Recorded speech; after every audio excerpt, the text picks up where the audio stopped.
Olá, meu nome é Cíntia Cristina, sou estudante de mestrado do Programa Multicêntrico de Bioquímica e Biologia Molecular da Universidade Federal da Bahia, e a pesquisa a qual faço parte, ela investiga o potencial neuroprotetor do flavonoide apigenina conjugado com beta-ciclodestrinas em modelos de lesão medular.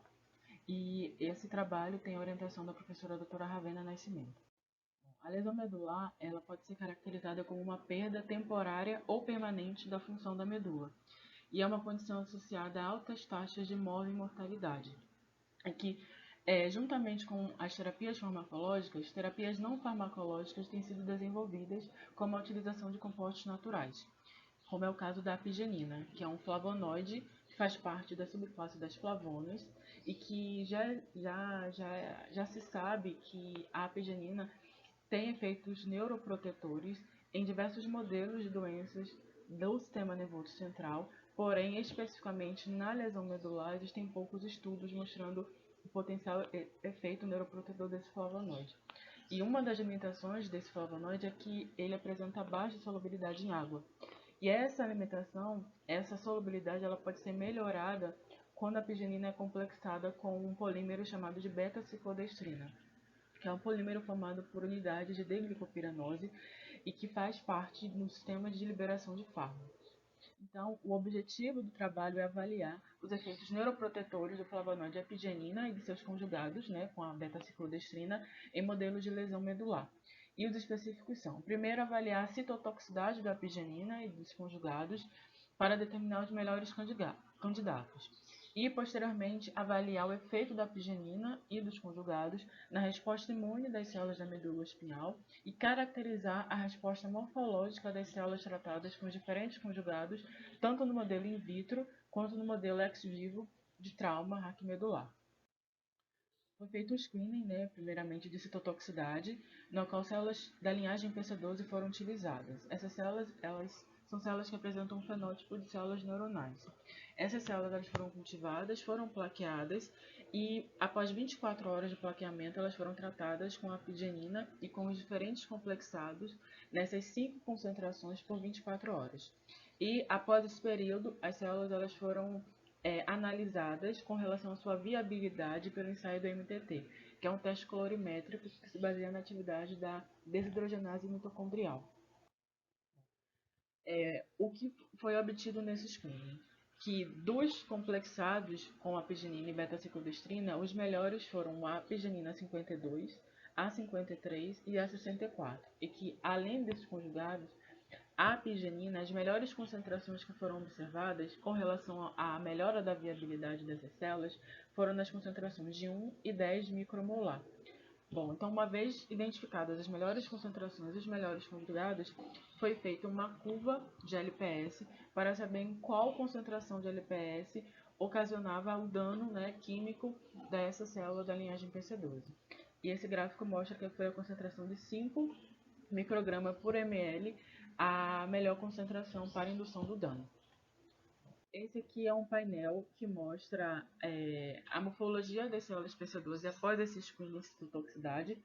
Aqui na letra A, essas são imagens tiradas por microscopia de contraste de fase.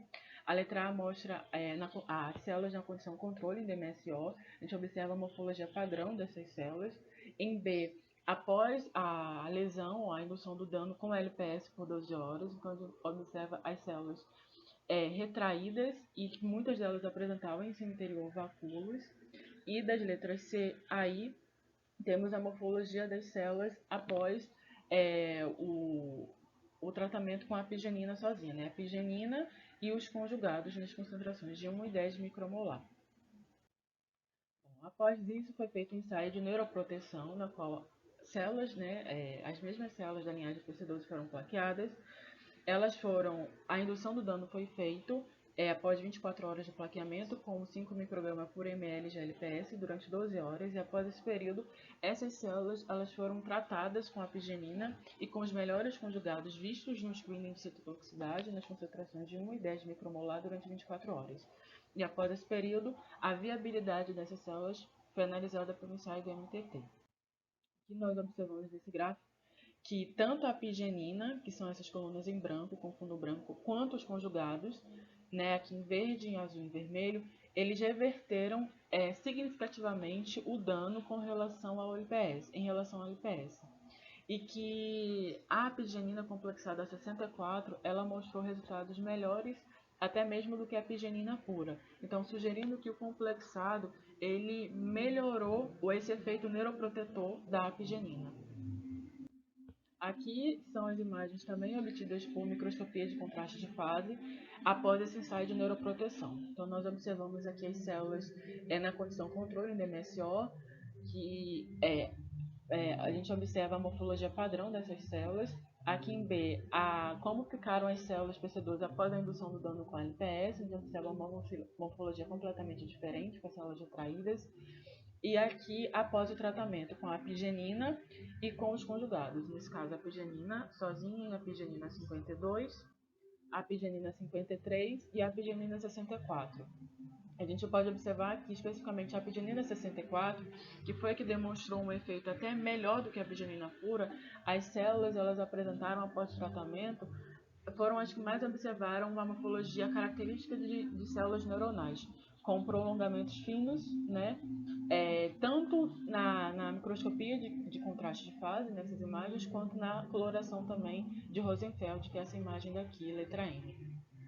Então, a partir desses resultados, podemos concluir que os conjugados de apigenina parecem proteger as células neuronais do dano causado pela inflamação proveniente da lesão medular. Essas são as instituições que apoiam a pesquisa: a Universidade Federal da Bahia, o PM, o BQVM, o laboratório ao qual a pesquisa é realizada, o LabNQ, a CAPES, CNPq, FAPESB e o NNT. Essas foram as referências utilizadas. Eu agradeço a atenção. Olá, meu nome é Camila, eu sou aluna de Biomedicina da Unifax e hoje eu vou apresentar o trabalho denominado Interações Moleculares entre a apigenina e o NLRP3 inflamassoma, uso da bioinformática na análise do potencial anti-inflamatório. A minha equipe é formada por mim, Gabriele, Nelson, Vinícius, Flávia. Nós somos orientados pelo professor Dr. Felipe Mendes. A doença de Parkinson, um importante fator de patogênese é a inflamação. E é o produto do inflamassoma que aumenta as taxas de degeneração dos neurônios dopaminérgicos, segundo alguns estudos. Esse inflamassoma ele é composto principalmente pelas proteínas NLRP3, a ASC e a caspase 1. São essas proteínas que regulam a função do inflamassoma e, por consequência, elas regulam a resposta imune.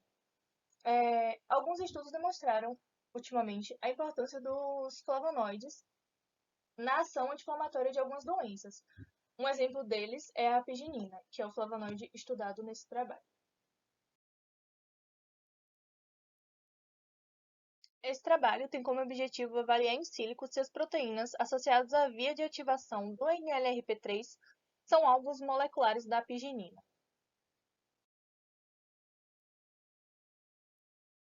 Bom, para a obtenção dos resultados, foram utilizados dois bancos de dados online. O AlphaFold, que foi onde foram baixadas as estruturas 3D das proteínas, e o Zinc15, onde foi baixada a estrutura 3D do ligante apigenina. O Autodoctus e a Autodocvina foram os programas utilizados para fazer a docagem molecular em si. O Autodoctus foi a preparação dos ligantes e o Autodocvina é a finalização da docagem.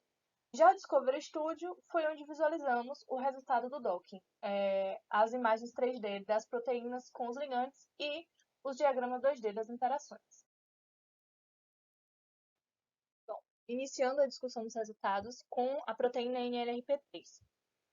Foi feita a docagem da proteína com um inibidor farmacologicamente conhecido, que é o MCC 950. Ele atua no NLRP3 na porção no motivo de hidrólise do domínio NAT, que seria essa porção, domínio NAT é a porção mais escura da proteína, está em cinza mais escuro.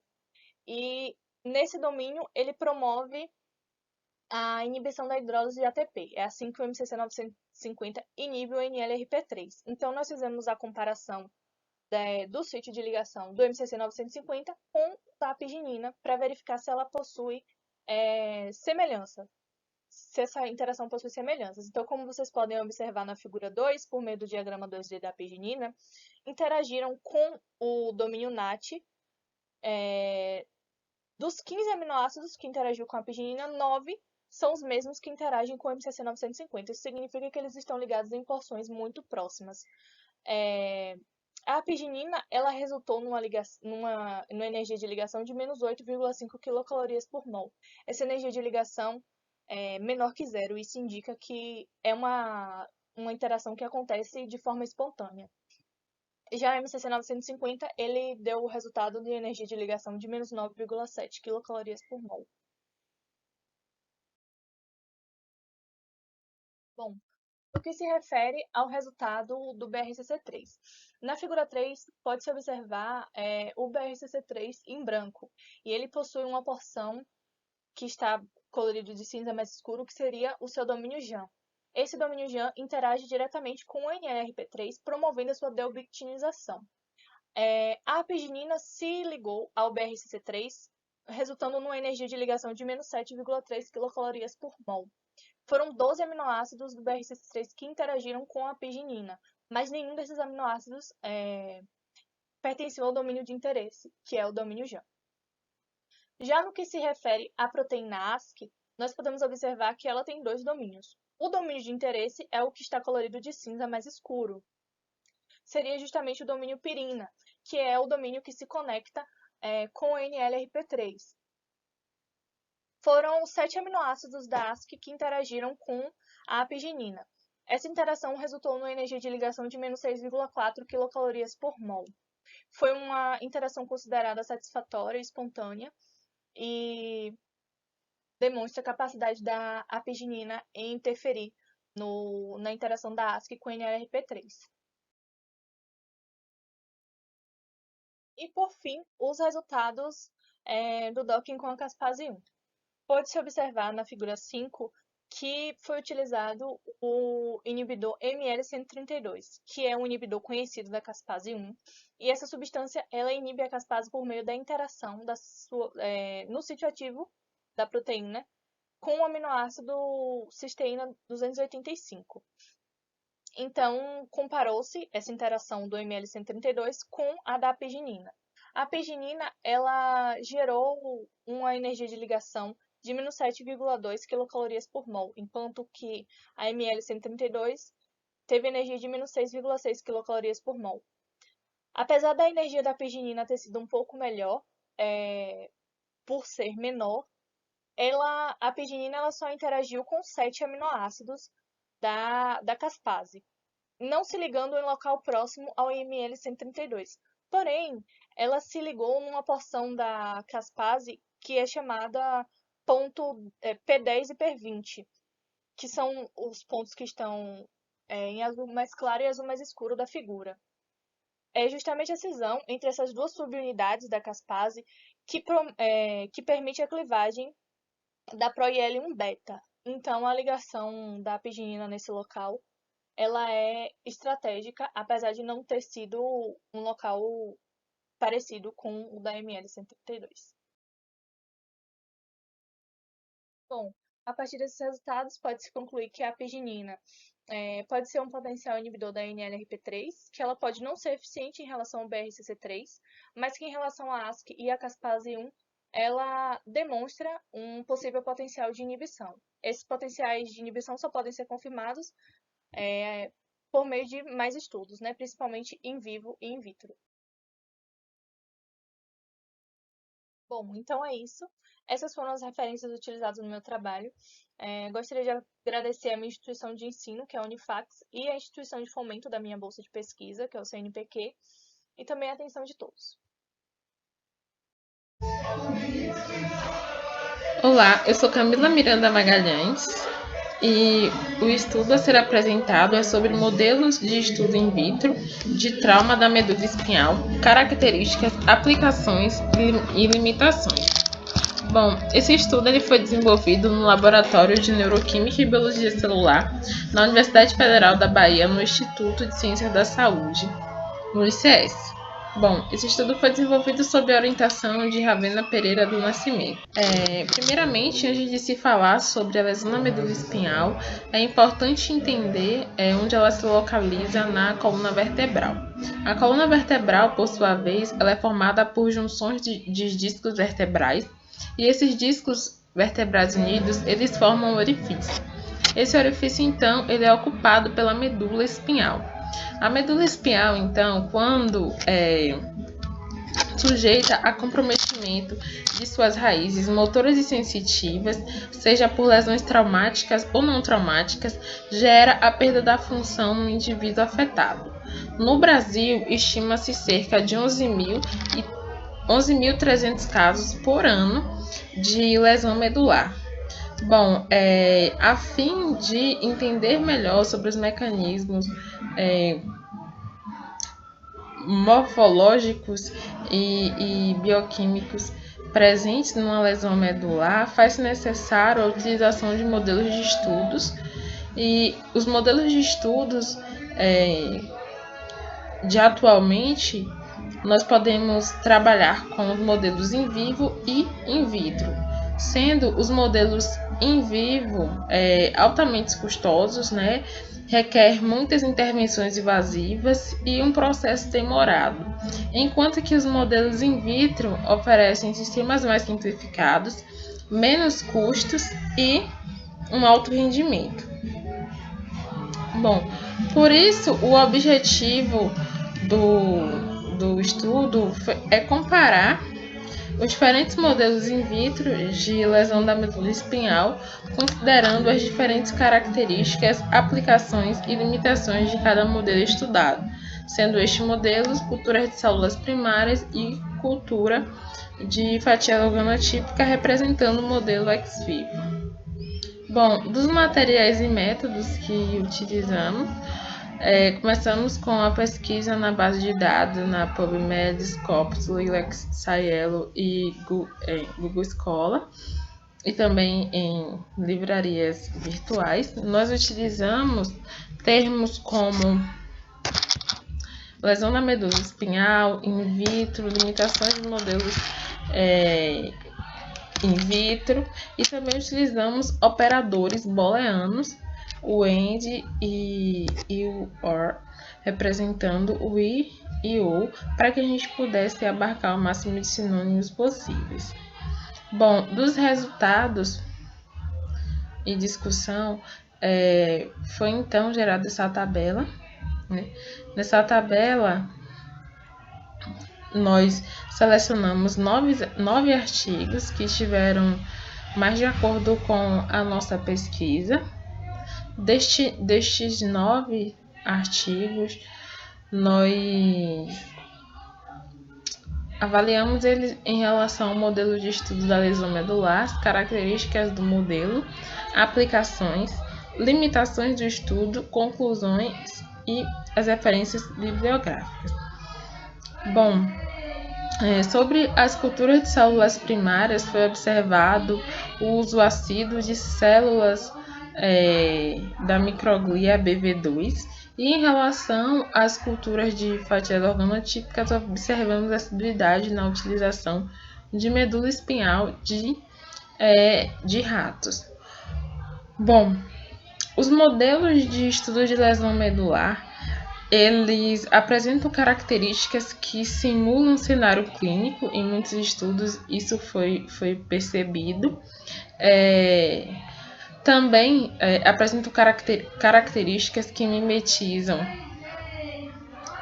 um cenário de neurotoxicidade, né, utilizando o lipopolissacarídeo, que é o LPS, e também modelos de contusão grave foi observado. Das aplicações, foi observado as aplicações a fim de estudar os efeitos anti-inflamatórios e neuroprotetores de substâncias, né? Também avaliando a melhora motora e até investigando os efeitos da metilprednisolona, que é um medicamento muito utilizado no tratamento da lesão medular, que hoje em dia se tem contradições. Das limitações, destacam-se que para as culturas de células primárias, a investigação a longo prazo da função da rede motora, ela é considerada limitada devido à baixa sobrevida após 24 horas desse tipo de cultura. No entanto, as culturas de fatias organotípicas da medula espinhal, elas são passíveis de estudos de longo prazo.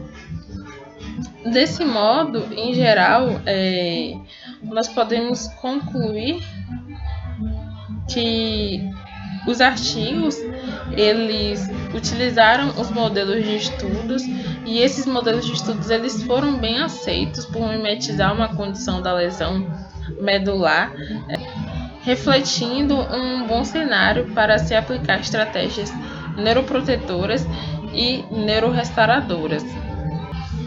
Desse modo, o modelo de estudo in vitro ele tem um potencial como modelo alternativo de baixo custo para o estudo de células nervosas que compõem a medula espinhal. A utilização desses modelos também permite concluir diferentes abordagens da lesão medular, porque mimetiza diversos cenários, e apesar de apresentar limitações, estas limitações elas podem ser contornadas com modelos ex vivo. E dessa forma, esses modelos eles podem ser aplicados ao estudo de doenças neurológicas e neurodegenerativas em fases distintas, com células com potencial para neurogênese e células maduras, dependendo da aplicação necessária. Além disso, é importante salientar que a utilização de modelos in vitro nos coloca alinhado com o princípio dos 3 R's. Aqui estão as referências bibliográficas. Muito obrigada. Olá a todos, meu nome é Graziele Rodrigues Carlos Monteiro, eu trabalho no Laboratório de Neurofisiologia Molecular da professora Elaine Delbel e vou falar sobre o meu trabalho, que é a influência do LPS e do TLR4 na discinesia induzida por L-Dopa. A doença de Parkinson conta com sintomas motores e não motores. Dentre os sintomas motores podemos citar a bradicinesia, a cinesia e o tremor em repouso. E dentre os sintomas não motores podemos citar a depressão, a anosmia, constipação e perdas cognitivas. A fisiopatologia dessa doença conta com a morte seletiva de neurônios dopaminérgicos da substância nigra que mandam aferências para o estriado. No local onde ocorre essa morte neuronal também são encontrados os corpos de Levy, que contam com acúmulos de proteínas, dentre elas a sinucleína e a ubiquitina. O tratamento medicamentoso dessa doença mais comum é feito pela administração oral da L-Dopa, a qual consegue ultrapassar a barreira hematocefálica e ser convertida em dopamina, sanando os prejuízos motores dessa doença. O tratamento é efetivo durante os primeiros anos, porém de 5 a 10 anos após o início do tratamento, ocorrem sintomas adversos irreversíveis, dentre eles a discinesia induzida por L-Dopa. O nosso laboratório já observou que essa cinesia induzida por L-Dopa conta com componentes neuroinflamatórios, dentre eles uma maior expressão de óxido nítrico sintase neuronal e induzível, maior expressão de ciclooxigenase 2, além de astrogliose, microgliose, maior secreção de citocinas pró-inflamatórias e espécies reativas de oxigênio. A discinesia induzida por L-Dopa pode ser observada em camundongo C57 Black por meio de seus movimentos orofaciais, do membro superior e torção axial. O grupo de Ana Carta, no trabalho de Giovanna Mulas, de 2016, observou que a administração intraperitoneal de LPS antes de administrar a L-Dopa exacerba esses scores de discinesia em ratos. Portanto, visto que o LPS exacerba a discinesia e que o TLR4 tem como ligante o LPS, além do TLR4 ser expresso em neurônios e em células da glia, ele também aumenta a produção de citocinas pró-inflamatórias. Portanto, vamos investigar se a discinesia induzida por L-Dopa, que é exacerbada pelo LPS, conta com o envolvimento dessa via de sinalização. Portanto, nossos objetivos gerais é observar se a neuroinflamação induzida por L-Dopa, exacerbada pelo LPS, conta com efeitos com a cascata do TLR4 para produzir esses efeitos. Vamos investigar qual a melhor dose do LPS para induzir a inflamação, sem alterar o comportamento motor desses animais, e vamos avaliar se o LPS de fato exacerba a discinesia induzida por L-Dopa, além de analisar se A exacerbação da discinesia induzida por L-Dopa causada pelo LPS é por meio da via do TLR4. Com isso, nosso desenho experimental conta primeiramente com a lesão em 2 pontos do estriado dorsolateral, em camundongo C57 Black. 19 dias após essa lesão, ela é avaliada, a sua intensidade é avaliada por meio do teste de giros induzidos por apomorfina. 2 dias depois, os grupos já separados, aqueles que vão receber LPS, o fazem por via intraperitoneal, e em seguida são administrada a L-Dopa por 15 dias, tendo a discinesia avaliada no dia 1, 5, 10 e 15. No 17º dia, os animais são sacrificados e o cérebro é separado, com a parte que tem o estriado dorsolateral vai para o Western blot e a região contendo a substância negra passa por etapas de imunohistoquímica. Com isso, nossos resultados começam com uma análise de uma curva dose-resposta do LPS, onde medimos a temperatura e a locomoção desses animais por meio do actímetro. A temperatura desses animais ela é medida antes da administração do LPS e 1 hora após a administração dessa droga. As doses de 0,05, 0,1 e 0,2 mg por quilo apresentam uma hipotermia significativa em relação ao pré-tratamento. Já na análise do actímetro, foi observado que a dose de 0,1 mg por quilo não teve redução significativa dos seus movimentos, tanto horizontal quanto vertical, e por isso escolhemos essa dose de 0,1 mg por quilo, pois induz uma inflamação e não altera a locomoção. Após a lesão com a 6-hidroxidopamina, nós avaliamos a intensidade dessa lesão por meio do teste de giros contralaterais induzidos por apomorfina, a apomorfina sendo um ligante de receptores dopaminérgicos, que vai exacerbar a locomoção na região onde tem os receptores nos quais os terminais dopaminérgicos foram depletados. Com isso, aqueles animais que apresentaram alto número de giros foram separados nos grupos 2, 3, 4 e 5, e aqueles animais que tiveram baixo número de giros foram separados num grupo à parte, que é o nosso grupo 6, considerado de baixa lesão. Aqui nós avaliamos a discinesia induzida por L-Dopa, tendo a nossa linha de base, considerado o nosso grupo amarelo, aquele que não teve a administração do LPS, mas foram tratados com a L-Dopa. O nosso grupo que teve estímulo com a LPS teve a discinesia induzida por L-Dopa exacerbada de forma significativa no 5º, no 10º e no 15º dia. Já o nosso grupo de baixa lesão, o vermelho, não teve diferença significativa dos scores de discinesia comparado com a nossa linha de base. Avaliando por meio do teste de Western blot a expressão das proteínas do receptor TLR4 e da molécula adaptadora MID88, não houve diferença significativa da expressão dessas moléculas. Já por meio do teste de imunohistoquímica, observamos que aqueles grupos que consideramos de alta lesão, o 2, 3, 4 e 5, tiveram uma redução da expressão da enzima tirosina hidroxilase, que é uma enzima passo limitante de neurônios catecolaminérgicos, representando a morte desses neurônios. Já o nosso 6º grupo, que é aquele considerado de baixa lesão, não teve uma diferença significativa da expressão da tirosina hidroxilase. Ou seja, com isso podemos observar que a discinesia induzida por L-Dopa, que foi exacerbada pela LPS, conta com mecanismos independentes da morte neuronal. Por isso, podemos concluir que a discinesia foi exacerbada pela LPS de forma independente da injúria causada pela 6-hidroxidopamina, e apesar de não termos observado um aumento na expressão do receptor TLR4 e da molécula MID88, é possível que as proteínas downstream nessa cascata de sinalização estejam alteradas. E a dose de LPS que utilizamos de 0,1 mg por quilo foi satisfatória para promover o efeito desejado de exacerbar a discinesia induzida pela L-Dopa no modelo de camundongo C57 Black. Essa foi a referência bibliográfica utilizada para a apresentação. E eu gostaria de agradecer à minha orientadora, Elaine Delbel, ao meu co-orientador, Maurício dos Santos, e aos meus colegas de laboratório, além da técnica do nosso laboratório, a Célia, e também às agências de fomento que permitiram a realização desse trabalho. Muito obrigada! Olá, eu me chamo Monique Reis, sou aluna de doutorado do Programa de Pós-Graduação em Imunologia da Universidade Federal da Bahia e vou apresentar para vocês parte do meu projeto, que é chamado de Investigando os Mecanismos Moleculares relacionados aos efeitos antiglioma de flavonoides em interação com o receptor de hidrocarbonetos arílicos, que é o HR. Esse projeto está sendo supervisionado pela professora Silvia Lima Costa e os meus orientadores são a professora Ravena Nascimento e o professor Davi Gilô.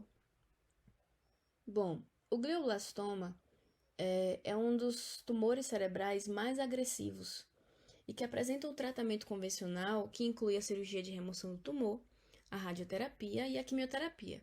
No entanto, algumas características desse tumor, como o rápido crescimento, a rápida proliferação e a indução de imunossupressão, elas contribuem para uma grande recorrência desse tipo de tumor após o tratamento. E isso leva a uma sobrevida média do paciente de apenas 14 meses. Estudos a partir do potencial antitumoral dos flavonoides e a sua atividade imunomoduladora têm incentivado a busca por terapias alternativas para o glioblastoma e investigando então o potencial farmacológico dessas moléculas.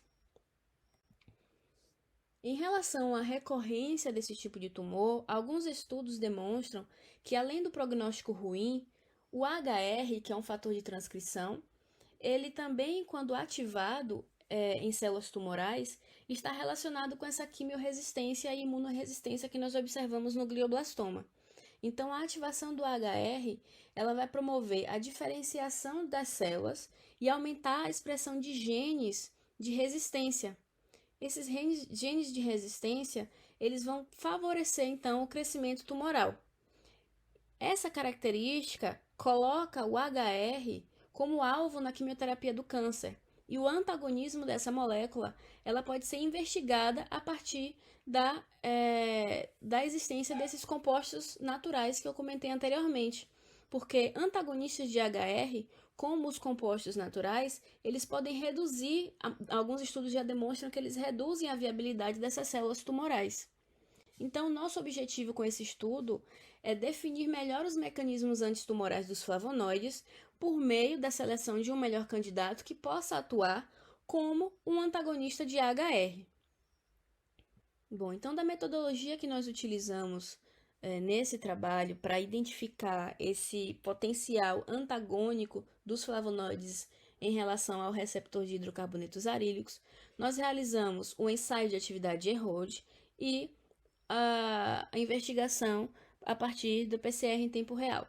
Para o primeiro ensaio, nós testamos os flavonoides como um pré-tratamento às células tumorais, que neste caso foram a linhagem MCF7, que é um câncer mamário, que apresenta uma alta expressão do receptor e uma alta expressão dos seus genes-alvo. Então, para esse ensaio, flavonoides cujos efeitos antiglioma já foram demonstrados, como a naringenina e a H-desflavona, eles foram testados como antagonistas de HR em concentrações não citotóxicas crescentes, de 10, 20 e 30 micromolar. E a indução da expressão do gene-alvo, o CYP1A1, foi mediada a partir do ensaio de etoxirresorrofina, onde o substrato ele é convertido em um produto fluorescente, e assim a gente consegue marcar a responsividade do HR. As culturas elas também foram tratadas com o veículo da droga, que é o DMSO, e um agonista forte, um agonista conhecido, que é o TCDD, que é a dioxina. E assim nós conseguimos observar se houve a atividade do receptor ou não a partir desse tratamento. A viabilidade celular ela foi determinada por ensaios de azul de metileno, mostrando que essas concentrações utilizadas elas não foram tóxicas para as células.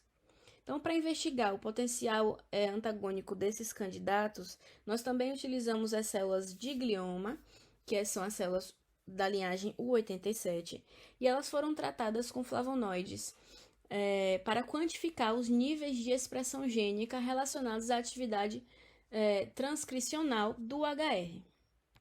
Como resultados, nós mostramos que no ensaio de atividade EROAD, que são esses dois gráficos aqui, a regulação ela foi dependente da dose, onde a naringenina e a gatisflavona na concentração de 30 micromolar em cotratamento com o agonista conhecido, que é o TCDD, mostrou uma potente capacidade antagonista, né, a partir da presença do TCDD por 6 horas.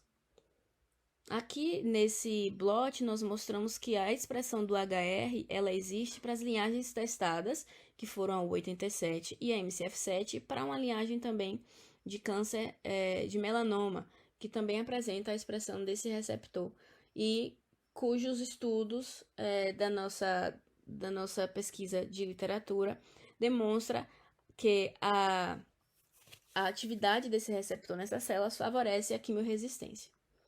Então, para a PCR em tempo real, os tratamentos com os flavonoides também apresentaram uma redução dos níveis de expressão de genes relacionados com a atividade do HR, tanto na expressão do HR, onde nós observamos uma comparação com um dos flavonoides que nós estamos testando, que é a naringenina, e um flavonoide conhecido como antagonista já publicado na literatura, que é a crisina, nós conseguimos ver uma redução dos níveis de expressão comparados com a atividade de um agonista conhecido, que é o TCDD, a dioxina. E essa comparação ela é realizada, então, a partir do nosso controle positivo e do nosso controle negativo, demonstrando o potencial desse flavonoide como um antagonista de HR. Então, nós concluímos que, tendo em vista o potencial terapêutico dos flavonoides, esse estudo ele contribuirá para o conhecimento dos mecanismos de ação dessas moléculas em termos de sinalização molecular via AHR. E isso vai sustentar a aplicação dessas moléculas como adjuvantes para o tratamento do glioblastoma. Aqui estão algumas das nossas referências e os meus agradecimentos aos meus orientadores, co-orientadores e todos aqueles que contribuem para o andamento dessa pesquisa. Obrigada a todos pela atenção. Olá, me chamo Catarina, sou estudante de mestrado pelo Programa de Pós-Graduação em Imunologia, sob orientação das professoras doutora Silvia Lima Costa e doutora Ravena Pereira Nascimento, e o trabalho está intitulado como Investigação do Potencial Neuroprotetor da Plisinha fulvia FH1. Bom, a inflamação é uma forma de ação do organismo de manter a homeostase quando este for exposto a um patógeno. Porém, quando esse mecanismo de defesa for contínuo, vai resultar em patologias inflamatórias graves, como, por exemplo, as doenças neurodegenerativas, onde vai ocorrer a perda progressiva e irreversível da função neuronal, que será decorrente da ativação exacerbada das células gliais, onde ocorre também a secreção constante de citocinas, quimiocinas e fatores neurotróficos a fim de conter essa lesão. Na exacerbação dessas células, elas vão assumir dois perfis, o perfil inflamatório e o perfil regulatório. Esse perfil inflamatório ele vai ser caracterizado por produzir elevados níveis de citocinas e quimiocinas pró-inflamatórias, como a interleucina 1 beta, o fator de necrose tumoral e interleucinas 12, 18 e 23. Vai ocorrer também a produção de espécies reativas de oxigênio e óxido nítrico. Já o perfil regulatório, ele vai ser caracterizado pelo controle do dano, regulação imune, remodelação do local do dano e atividade fagocítica. A secreção de altas quantidades de citocinas regulatórias, como a interleucina 10, e secreção de quimiocinas regulatórias, como a CCL17. Nesse contexto, a busca de compostos, terapêuticos diante dessas doenças vem se direcionando a investigar substâncias que vão apresentar atividade protetora no sistema nervoso central. A pesquisa de produtos naturais provenientes do bioma marinho, ela vem crescendo, pois este vai detém de grande diversidade e complexidade estrutural própria dos seus metabólitos secundários. As esponjas marinhas estão entre as fontes ricas de produtos químicos produzidos por organismos marinhos e cada vez essas substâncias derivadas desses organismos estão sendo submetidas a testes clínicos e pré-clínicos. A exemplo da esponja marinha da espécie Aplisinia vulva, como mostra a imagem abaixo, que faz parte do gênero Verongidae da família Aplisinidae, e foi a partir dela que foi produzido o extrato metanólico para uso neste trabalho, além do isolamento por fracionamento cromatográfico da substância isolada da mesma, o AFH1. O presente trabalho ele tem como objetivo geral avaliar o efeito neuroprotetor do extrato da esponja marinha da espécie Aplisinia vulva e da substância isolada da mesma em células neuronais frente ao dano inflamatório. E como objetivos específicos, será avaliada a citotoxicidade do extrato metanólico dessa espécie e da sua substância isolada em cultura de células neuronais, além de determinar as melhores concentrações, considerando os parâmetros de viabilidade. Vai ocorrer também a análise do efeito neuroprotetor da Plisínia vulva e da sua substância isolada em células neuronais submetidas ao dano. Para cumprimento do primeiro objetivo específico, essas duas drogas foram obtidas por meio da colaboração com o grupo do professor Ronan Batistas e posteriormente foram diluídas em demencial de acordo com sua massa. As células PC12, que são células de linhagem proveniente de um tumor adrenal da medula do rato, que quando diferenciadas com NGF, elas vão assumir perfil neuronal, foram cultivadas em meio DMEM suplementado e posteriormente colocadas em placas de 96 poços na densidade de 7.000 células por poço. Após o plaqueamento, essas células foram tratadas com o extrato metanólico e a substância pura, o extrato nas concentrações de 0,11, 10, 100, 200 microgramas por ml e a substância pura tratada na concentração de 0,11, 10 e 50 e 100 micromolar. Em seguida, a análise morfológica foi realizada através do contraste de fase e a viabilidade celular por meio do ensaio do MTT, onde que é um teste que se baseia na conversão do sal tetraazólico em cristais de formazan através da enzima mitocôndria desidrogenase. Como é um ensaio colorimétrico, a leitura dessa reação foi feita através do espectrofotômetro e os dados gerados foram montados os gráficos para análise da viabilidade celular. As células tratadas com esse extrato apresentam uma boa viabilidade celular quando comparadas ao controle, principalmente nas concentrações de 0,1 a 10 microgramas por ml. Não houve citotoxicidade, porém, a viabilidade celular dessas concentrações, a partir da concentração de 100 microgramas por ml, diminuiu conforme a concentração aumentou. Os resultados a partir do MTT podem vir a indicar proliferação nas concentrações de 0,1 a 1 micrograma por ml. E foi dessa espécie que foi isolado, a partir do fracionamento cromatográfico, a substância pura, o cetal dimetílico 3,5 de bromoverondiaquinol, ou comumente chamado de AFH1. Essa substância é encontrada em esponjas do gênero Verangidae e na família Aplisinidae, e é um composto considerado como um dos derivados de bromados naturais da tirosina. Na análise da viabilidade pelo MTT, não houve citotoxicidade nas células. E nas concentrações de 10 e 50 micromolar, em destaque a concentração de 50 micromolar, houve um aumento da viabilidade, podendo indicar proliferação celular. Como já descrito na literatura, essa substância ela tem propriedades antibacterianas, antifúngicas e anti-inflamatórias. E visto isso, será avaliado junto ao extrato do qual foi isolado o potencial neuroprotetor frente ao dano inflamatório em modelo in vitro. Para a execução do segundo objetivo específico, as células PC12 elas foram plaqueadas novamente em placas de 96 poços. Posteriormente, elas foram induzidas ao dano inflamatório com LPS nas concentrações de 1 e 5 microgramas por ml por 12 horas e em seguida tratadas 24 horas com extrato e substâncias isoladas nas concentrações determinadas, baseando-se nos resultados do screening de citotoxicidades. Após o tempo, a morfologia ela foi avaliada pelo contraste de fase e a viabilidade por meio do teste do MTT. Bom, essas imagens aqui mostram a morfologia pós-dano inflamatório da PC12. À esquerda, a PC12 cultivada em meio habitual, né, em meio de manutenção dela, que é o meio DMEM. No meio, LPS a 1 micrograma por ml e à direita, LPS a 5 microgramas por ml. Trouxe as imagens para se basear, ver o dano também, né? E é perceptível a presença de vacúolos e debris celulares, e conforme esse dano se intensifica, conforme o aumento da concentração e o tempo do LPS. Aqui já tem o extrato com LPS, foi induzido primeiramente o dano e posteriormente tratado com esse extrato, e pode-se observar que esse extrato ele foi capaz de reverter o dano. As células apresentam a morfologia habitual dessa linhagem e não há presença de vacúolos, o que é característico de dano celular.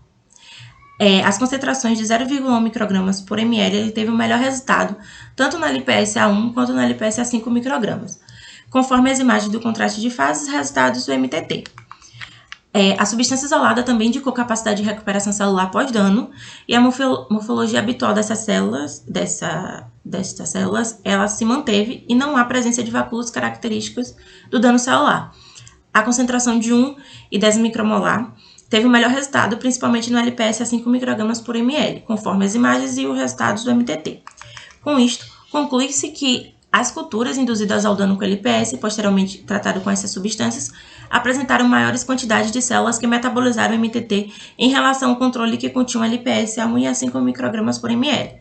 E essas culturas induzidas ao dano e tratadas com essas substâncias, elas indicaram possível reversão do dano, onde notou-se a mudança morfológica, que passou de células com vacúolos, células retraídas e com inúmeros debris celulares, para células com morfologia alongadas e características usuais das mesmas. Bom, aqui são as referências usadas para compor o trabalho. Obrigada.